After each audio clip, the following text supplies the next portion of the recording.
I know you are all in shock, but let me break it down for you. This is from Amelia Brooks, Sophia's mother. It's a forgery! This cannot be real! You are lying! The woman who had everything. Before she died, Amelia Brooks trusted her family with the one thing she loved most in the world. Her daughter. She believed they would protect her. She believed they would love her. She believed they would treat her like family. She couldn't have been more wrong. For 4 years, the little girl would suffer in silence. She would clean their floors, wash their dishes, and live like a servant inside the very mansion her mother had built. But on the day she turned 12, everything was about to change. Welcome back, story lovers. Before we continue, tell us where you're watching from. And if you enjoy emotional stories filled with powerful twists, hidden truths, and unforgettable moments of justice, don't forget to like this video and subscribe for more, because today's story is not just about a little maid. It's about a mother's final act of love and a family that would one day regret the way they treated an innocent child. Amelia Brooks was the kind of woman people admired from a distance. She was intelligent, successful, respected. At just 38 years old, she had built one of the fastest-growing technology companies in the country. Magazines featured her on their covers. Business leaders wanted her advice. Investors trusted her judgment. To the world, Amelia Brooks was a powerful CEO. But none of those achievements mattered to her as much as one person, her daughter, Sophia Brooks. The little girl was the center of Amelia's world. Every decision she made, every late-night meeting she attended, every sacrifice she endured, she did it for Sophia. The two shared a bond that everyone around them could see. Whenever Amelia returned from a business trip, Sophia would run into her arms before she could even put down her luggage. Whenever Amelia had a difficult day, one smile from her daughter was enough to make everything feel better. They were inseparable. Unfortunately, life had other plans. One rainy afternoon, Amelia sat inside a doctor's office, listening to words she never expected to hear. The diagnosis was serious, very serious. At first, she refused to believe it. She sought second opinions, then third opinions, but every doctor gave her the same answer. The illness was aggressive, and time was not on her side. The news shattered her. Not because she was afraid of dying, but because she was afraid of leaving Sophia alone. For weeks, Amelia struggled to accept reality. At night, after Sophia had fallen asleep, she would sit quietly by her daughter's bedside, watching, thinking, praying, trying to imagine a future she would not be part of. The thought broke her heart. One evening, as Sophia slept peacefully, Amelia made a decision.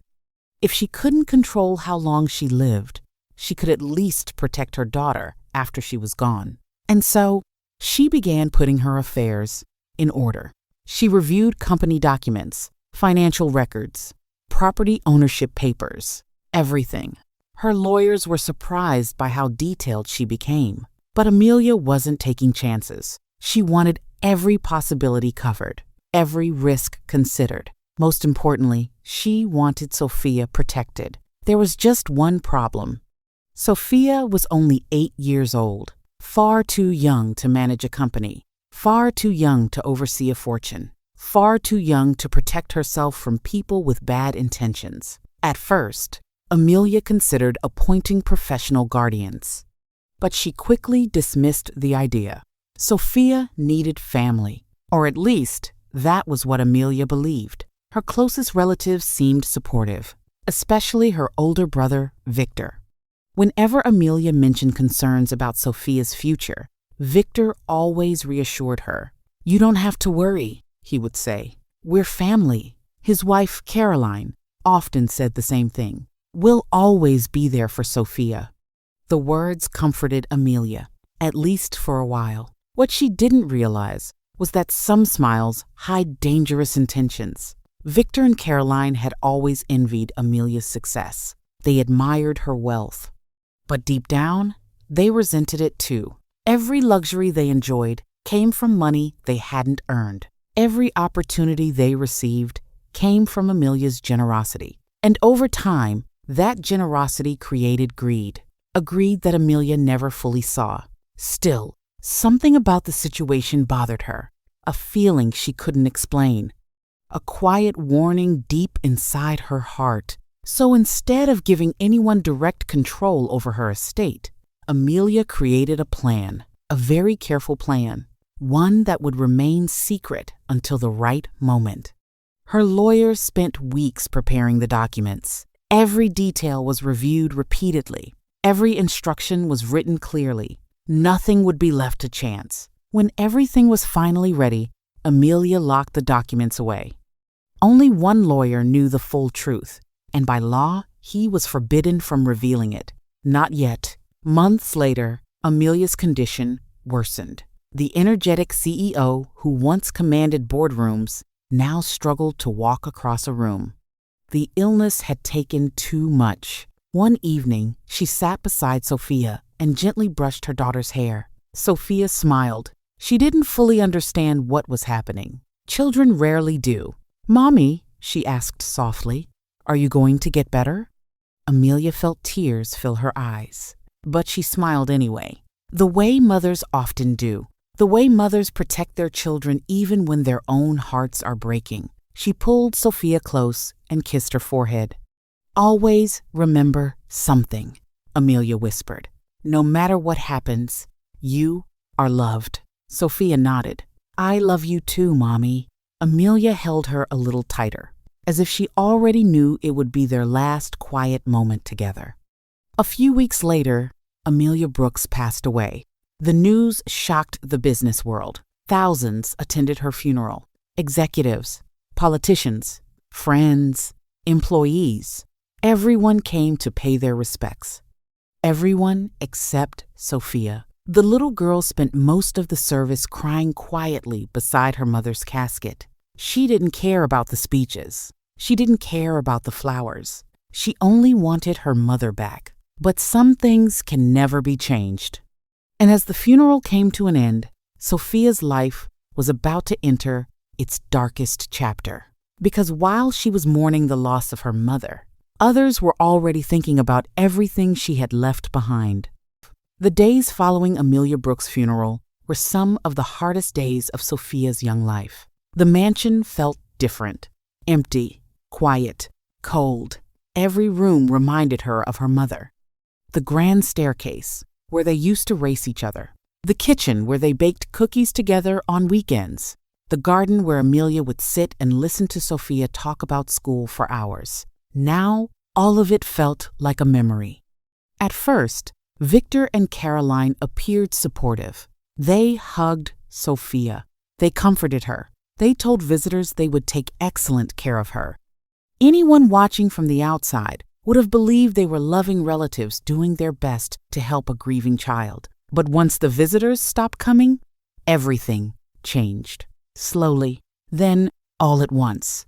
One morning, Sophia returned from school and discovered her bedroom had been emptied. The room her mother had carefully decorated. The room filled with photographs, books, and memories. Gone. Confused, she ran downstairs. "Aunt Caroline, what happened to my room?" Caroline barely looked up from her magazine. "You won't be needing a room that large anymore." Sophia blinked. "What do you mean?" "We moved your things." "Where?" "The servants' room." For a moment, Sophia thought she had misunderstood. The servants' room was a small storage space near the back of the mansion. It was tiny, barely large enough for a bed. Surely this had to be a mistake, but it wasn't. That evening, Sophia found all her belongings packed into the cramped little room. Her toys, her clothes, her books, everything. The room felt more like a closet than a bedroom. Sophia cried herself to sleep that night. Unfortunately, things were only getting started. Within weeks, more changes followed. Her private tutor disappeared. Her music lessons ended. Her allowance vanished. Even her favorite foods stopped appearing at the dinner table. Whenever Sophia asked questions, she received the same answer. Things are different now. At first, she tried to be understanding. Maybe money was tight. Maybe her aunt and uncle were struggling. Maybe everyone was still grieving. But as time passed, another truth became impossible to ignore. The rules only applied to her. Victor bought himself a new luxury car. Caroline filled her closet with expensive clothes. Their children enjoyed new phones, new games, and expensive vacations. Meanwhile, Sophia was constantly reminded to be grateful. Grateful for what? She wasn't sure. One evening, Caroline called her into the kitchen. "Sophia, wash these dishes." Sophia looked around. There were dozens of plates stacked beside the sink. "But I have homework." Caroline frowned. "Did I ask for excuses?" Sophia lowered her eyes. "No." "Then get started." That was the first time. After that, the requests became more frequent. Wash the dishes, clean the dining room, sweep the hallway, carry the groceries, fold the laundry. At first, they called them chores. Soon, they became expectations. Then they became responsibilities. Eventually, they became her life. Years passed. The little girl who once lived like a daughter now lived like a servant. And nobody seemed to care. 4 years of pain. By the time Sophia turned 10, she understood her place in the household. Or at least the place her relatives had assigned to her. She woke up before everyone else. She helped prepare breakfast. She cleaned the kitchen. Then she rushed to school. After school, more work waited. By evening, she was usually exhausted. Sometimes she would sit quietly by her bedroom window and stare at the stars. Those moments reminded her of her mother. Amelia used to tell her stories about dreams, about courage, about never giving up. Sophia held on to those memories tightly. They were all she had left. Meanwhile, Victor and Caroline's children treated her no better than their parents did. They mocked her clothes, laughed at her room, made jokes about her mother. One afternoon, Sophia accidentally dropped a glass while serving drinks. The glass shattered on the floor. The room fell silent. Sophia immediately bent down to clean it. "I'm sorry," she whispered. Caroline stormed into the room. "You useless child." Sophia flinched. "I'm sorry." Sorry doesn't replace expensive glassware. Tears filled Sophia's eyes, but she said nothing. By then, she had learned something important. Defending herself only made things worse. So she stayed quiet, very quiet, and somehow that silence seemed to make them even crueler. Birthdays became painful reminders of how much her life had changed. When she turned 9, nobody celebrated. When she turned 10, nobody remembered. When she turned 11, Caroline handed her a mop and told her to clean the guest rooms. That was her birthday gift, a mop. Sophia never complained. She simply accepted it. The way children often accept things they should never have to accept. Still, despite everything, there was something unusual about Sophia. She never became bitter. She never became cruel. She never treated others the way she was treated. Even the house staff noticed. The gardeners liked her. The drivers respected her. The cooks often slipped extra food onto her plate when nobody was looking.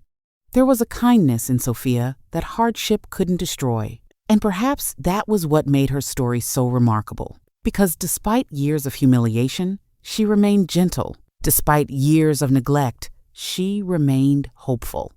Even when she had every reason to hate the people around her, she didn't. Deep down, she still believed life could change. She just didn't know how or when. As her 12th birthday approached, Sophia expected nothing. No gifts, no celebration, no kindness, just another ordinary day. Another day of work, another day of being ignored. But far beyond the mansion gates, something had already been set in motion. A promise made years ago was nearing its deadline. Documents were being reviewed. Instructions were being prepared. And somewhere inside a locked briefcase sat an envelope that had remained sealed for 4 long years.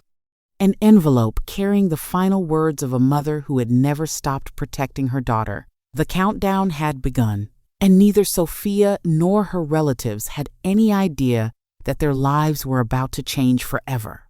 Sophia woke up before sunrise on the morning of her 12th birthday, not because she was excited, not because she expected presents, not because she expected anyone to remember. She woke up because she had work to do, just like every other day.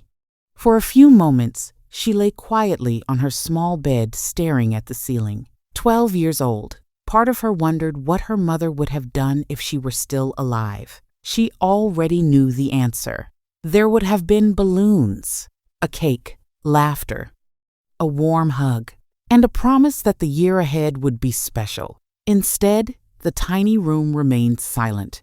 The only sound was the ticking of an old clock hanging on the wall. Sophia slowly got dressed and began another ordinary day. Downstairs, nobody mentioned her birthday. Not Victor, not Caroline, not their children. Nobody. At breakfast, Sophia stood quietly serving food while the family discussed vacation plans. One of Caroline's sons complained about not getting the newest gaming console. Another complained about wanting a larger bedroom. Sophia listened silently. The irony was painful. The people who had everything always seemed to want more.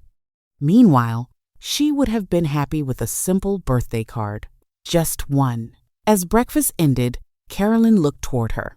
Sophia. Yes, Aunt Caroline? The upstairs guest rooms need cleaning. Sophia nodded. And after that, wash the windows. Okay. And don't forget the laundry. Okay. Caroline returned to her coffee. That was it. No birthday wishes. No acknowledgement. Nothing. Sophia forced a small smile and went upstairs. By midday, she was exhausted.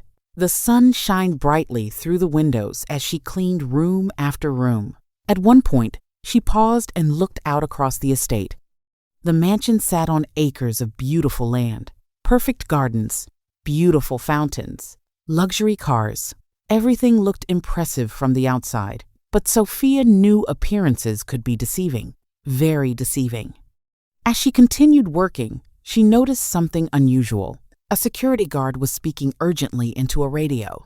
Moments later, another guard hurried toward the front gate. Sophia frowned. That was strange.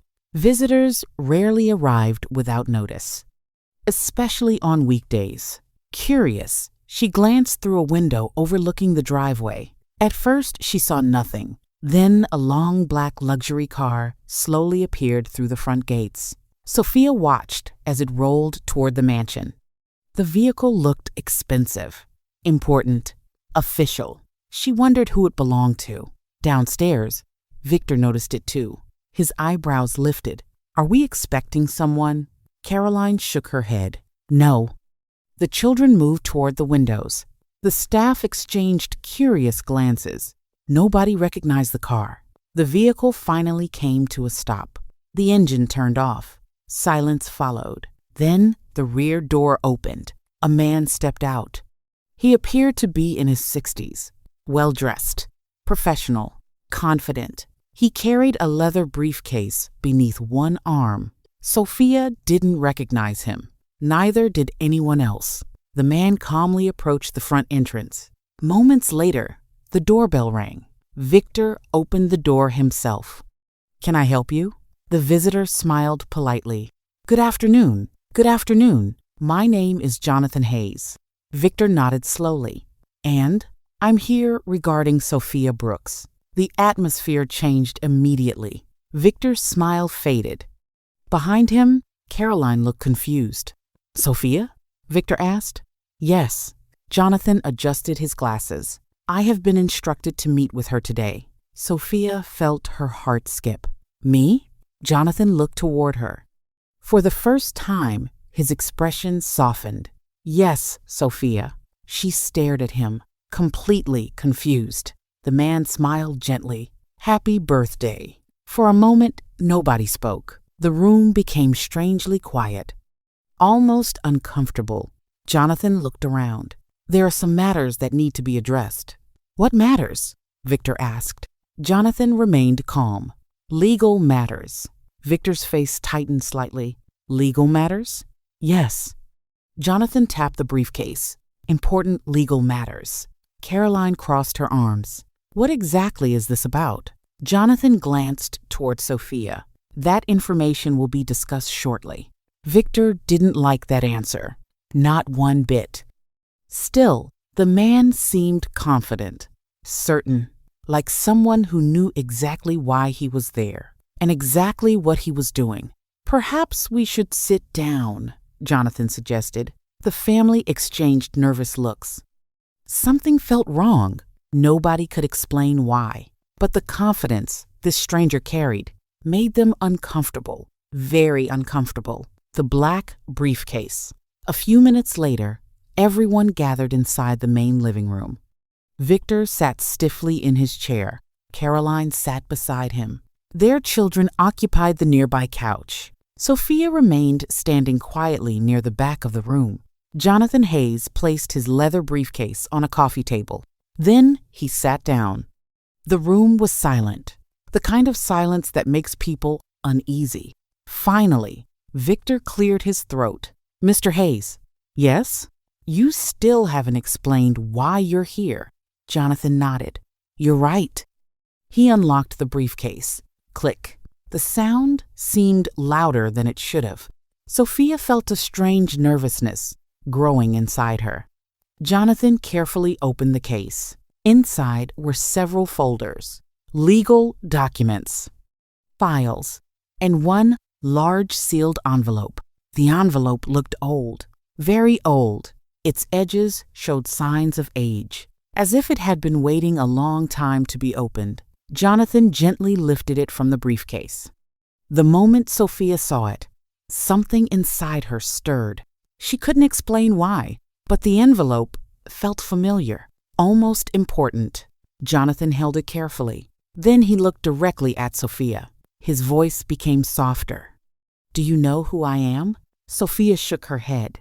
No, I was your mother's attorney. The room froze. Sophia's eyes widened. For the first time in years, someone had mentioned her mother in a way that wasn't cruel.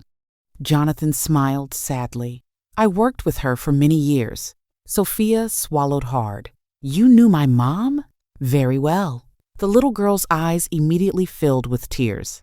Jonathan paused respectfully before continuing. Before your mother passed away, she gave me very specific instructions. Victor shifted uncomfortably. What instructions? Jonathan ignored the interruption. His attention remained on Sophia. She asked me to wait until your 12th birthday. Sophia stared. 12th birthday? Today? Jonathan nodded. As of this morning, those instructions can finally be carried out. A strange feeling spread across the room. Victor no longer looked confident. Caroline no longer looked comfortable.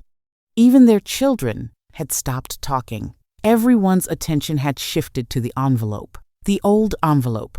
The sealed envelope. The envelope that had waited 4 long years for this exact moment. Jonathan slowly placed it on the table. Then he looked around the room. His expression became serious, very serious. Before this envelope is opened, he said calmly, there are several things all of you need to know. And suddenly, for the first time that day, Victor looked afraid. The room was silent. Nobody moved. Nobody spoke. All eyes remained fixed on the old envelope, resting on the table. Jonathan Hayes adjusted his glasses and looked directly at Sophia. Your mother asked me to deliver this to you on your 12th birthday. Sophia stared at the envelope. Her hands trembled slightly. For 4 years, nobody had spoken about her mother like this. For 4 years, it felt as though the world had forgotten she ever existed. But now, somehow, her mother felt close again. Very close. Jonathan carefully broke the seal. The sound seemed to echo through the room. Then he unfolded the letter. A small smile appeared on his face. It was the smile of someone reading words he had seen before. Words written by a mother who loved her child more than anything else. He cleared his throat and began to read. My dearest Sophia, if you are hearing this letter, then today is your 12th birthday. First, I want to wish you a happy birthday, my beautiful girl. I wish I could be there to hug you. I wish I could see your smile. I wish I could tell you in person how proud I am of you. But if this letter is being read, then life had other plans. Sophia felt tears gathering in her eyes. It was as if her mother's voice was speaking directly to her. Jonathan continued, Sophia, if the last 4 years have been difficult, I want you to know something. None of it was your fault. You are stronger than you realize, kinder than most people will ever be. And no matter what anyone says, never forget who you are. Sophia lowered her head. A tear rolled down her cheek. Across the room, Victor shifted uncomfortably. Caroline looked away. For the first time all day, neither of them seemed relaxed. Jonathan continued reading. There is something else you must know. Before I left this world, I made arrangements to protect your future. I prayed every day that the people around you would choose kindness. I hoped they would remember that you were a child who needed love. I hoped they would become the family you deserved. The room became noticeably tense. Victor swallowed. Caroline crossed her arms. Neither said a word. Jonathan looked down at the next section. Then his expression changed. The room noticed. And suddenly, everyone leaned forward. Because whatever came next was clearly important. Very important. Jonathan looked up from the letter, then back down again. His voice became firm, steady, official. If you are hearing these words, then the conditions of my estate have finally been fulfilled. Victor frowned. Conditions? What conditions? Jonathan continued. As of Sophia's 12th birthday, every asset belonging to me shall be transferred to my daughter, Sophia Brooks. Silence. Complete silence. Nobody moved. Nobody breathed. For a moment, it seemed as if nobody understood what had just been said. Then Jonathan continued. This includes my shares in Brooks Technologies, all investment accounts, all trust holdings, and every property registered under my estate.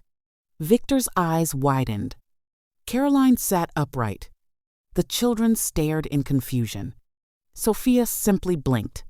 She didn't understand. Not fully. Jonathan lowered the letter. Then he opened one of the folders from the briefcase. To put it simply, he said, everything belongs to Sophia. The words hit the room like a thunderclap. Everything. The mansion. The company. The investments. The fortune. Everything. Victor laughed nervously. Wait a minute. Jonathan didn't respond. This has to be some misunderstanding. It is not.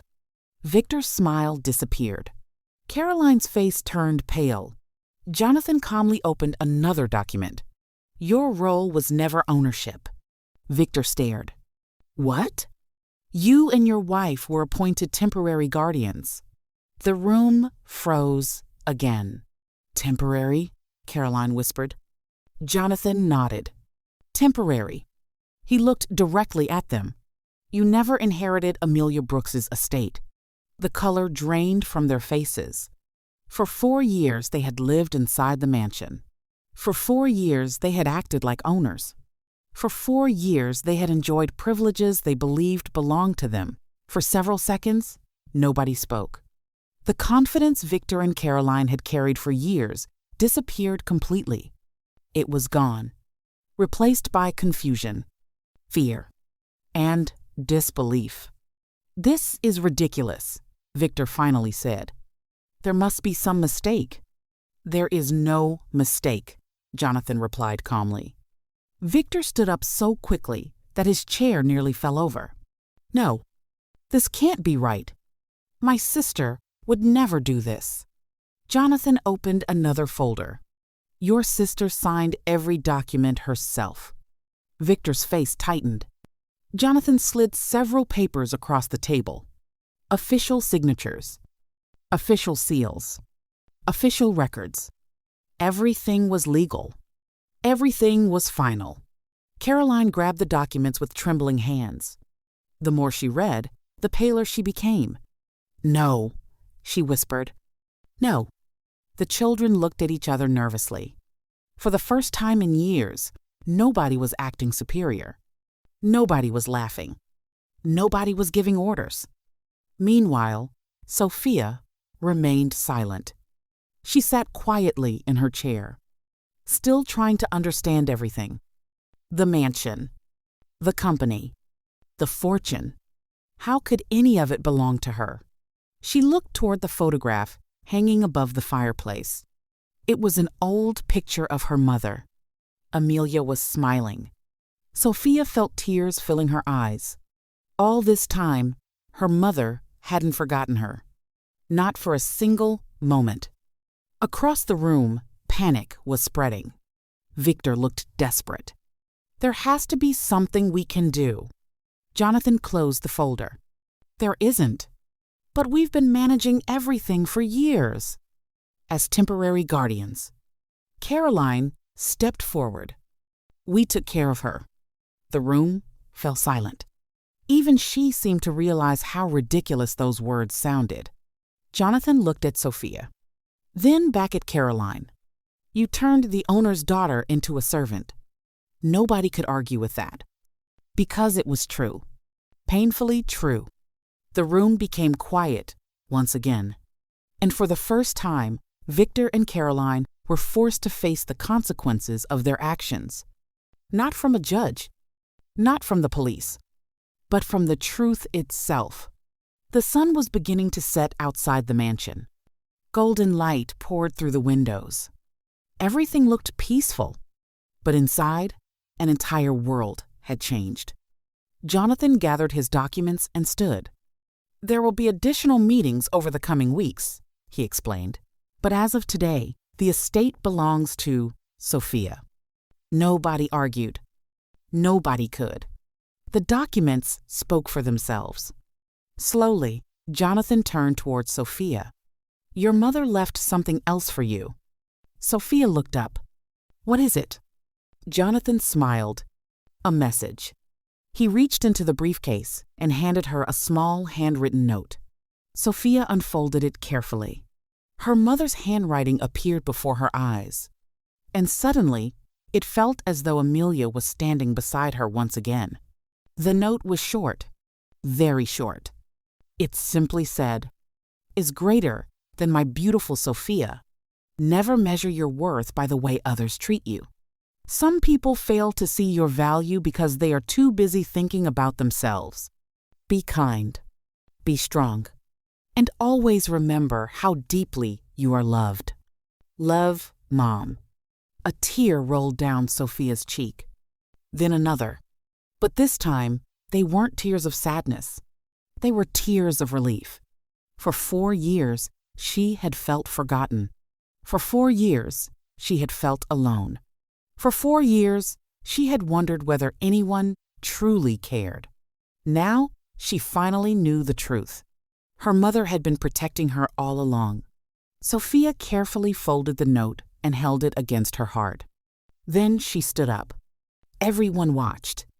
Victor, Caroline, their children, the staff. Nobody knew what she was going to say. The little girl looked around the room, at the people who had hurt her, the people who had ignored her, the people who had treated her like she was nothing. For a moment, they expected anger. They expected revenge. Instead, Sophia spoke softly. "I hope one day you learn how to treat people better." That was all. No shouting, no insults, no cruelty, just honesty.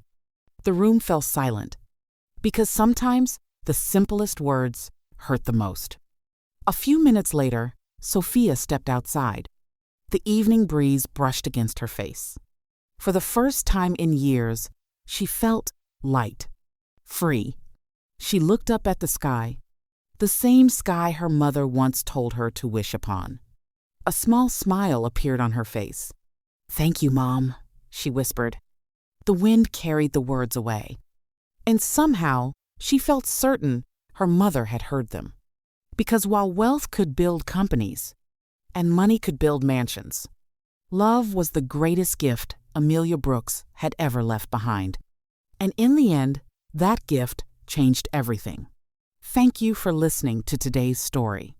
If Sophia's journey touched your heart, don't forget to like, share, and subscribe for more emotional stories of courage, justice, and hope. And remember, sometimes the people who seem powerless are simply waiting for the right moment for the truth to shine.